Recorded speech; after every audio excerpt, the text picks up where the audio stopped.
ஒரு பெரிய மாநாடு சேலத்தில் நடந்துச்சுங்கய்யா. நீதி கட்சியை மீட்டெடுக்க வேண்டும் என்று ஒரு மாநாடு போடுறாங்க 1944.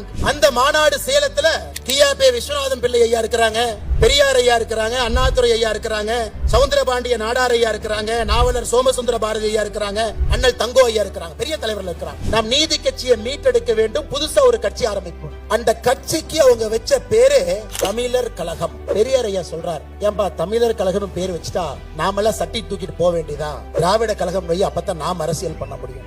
1944 சேலத்துல மீட்டிங் போட்டு கியாபே விஸ்வநாதன் ஐயா உறுதியா சொல்றாங்க, இது தமிழர் கழகம் என்கின்ற பெயர் வைக்கணும். சவுந்தரபாண்டிய நாடார் ஐயா சொல்றாங்க, தமிழர் கழகம் என்கின்ற பெயர் வைக்கணும்.